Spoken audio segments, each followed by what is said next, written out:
আর হাবিবরা থাকে জেলে। হাবিবরা নিপীড়ন নির্যাতনের শিকার।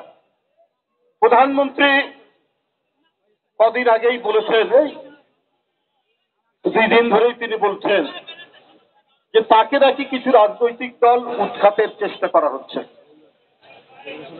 তা আমার বলা হচ্ছে, রাজনৈতিক দল উৎখাতের চেষ্টা করবে কেন? কারা আপনাকে উৎখাতের চেষ্টা করছে?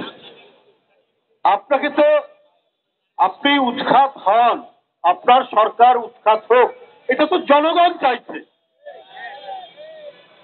আর ক্ষমতায় আসা না আসা এটা কোনো রাজনৈতিক দলের উপর তো নির্ভর করে না, এটা নির্ভর করে জনগণের উপর। আপনি জনগণের সেই মালিকানা কেড়ে নিয়েছেন, সেই অধিকার কেড়ে নিয়েছেন, আপনি ডাকাতের মতো ভোটাধিকার আপনি হরণ করেছেন। তো সুতরাং আপনাকে উচ্ছেদ করতে যাবে কেন? এবং আপনি যদি উৎখাত হন কোনো না কোনো ভাবে, আমরা চাই না আপনার জীবনের উপর, আপনার সহায় সম্পদের উপর কোনো হামলা হোক, এটা আমরা চাই না, এটা আমরা কখনোই কায় মনোবাক্যে এটা আমরা মনে করি না। কিন্তু আপনি ক্ষমতা থেকে চলে যাক আপনার সরকার, এইটা কিন্তু জনগণ চায়। কারণ আপনি জনগণের সকল অধিকার, তার কথা বলা, তার হাঁটাচলা করা, তার সমাবেশ, তার মিছিল, তার বাক স্বাধীনতা সবগুলো আপনি হরণ করে আপনি তো ডাকাতের মতো ক্ষমতায় বসে আছেন, দস্যুর মতো ক্ষমতায় বসে আছেন।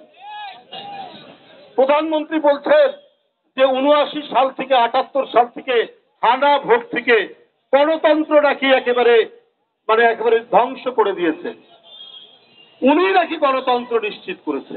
আমি বলতে চাই যে আমরা তো গণতন্ত্র, আমরা রাষ্ট্র, সরকার, এগুলোর একটা আভিধানিক অর্থ জানি, এটা পলিটিক্যাল সায়েন্সে বা ডিকশনারিতে আছে। কিন্তু শেখ হাসিনার আপনার যদি রাজনৈতিক যে তার চিন্তাধারা, তার কথা যদি আমাদেরকে জানতে হয়, তাহলে শেখ হাসিনার জন্য আলাদা একটা ডিকশনারি, আলাদা একটা পলিটিক্যাল সায়েন্সের ডিপার্টমেন্ট খুলতে হবে। কারণ উনার গণতন্ত্রের অর্থ কি?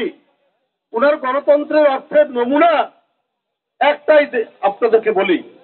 গতকাল কক্সবাজারে আপনি জানেন একজন বিখ্যাত না কুখ্যাত একটা এমপি আছে, তার নাম কি বদি। তিনি প্রকাশ্যে রিভলভার নিয়ে উপজেলা চেয়ারম্যান কি যেন নুরুল আলম, আওয়ামী লীগেরই লোক, তার দিকে উঁচিয়ে যাচ্ছে সে কেন আবার উপজেলা নির্বাচন করবে, তার লোক উপজেলা নির্বাচনের চেয়ারম্যান হবে এবার। এই হচ্ছে শেখ হাসিনার গণতন্ত্রের নমুনা। সরিষাবাড়ি, সেইখানে আওয়ামী লীগের যিনি প্রার্থী, তার পক্ষ থেকে বলা হয়েছে এইখানে আর কেউ উপজেলাতে দাঁড়াতে পারবে না। সরিষাবাড়িতে আপনার হাসনাত আব্দুল্লাহ, বরিশাল, তার মনোনীত প্রার্থীর বিরুদ্ধে যে থাকবে তার নাকি হাত পা ভেঙে দেওয়া হবে। এই হচ্ছে শেখ হাসিনার গণতন্ত্রের নমুনা।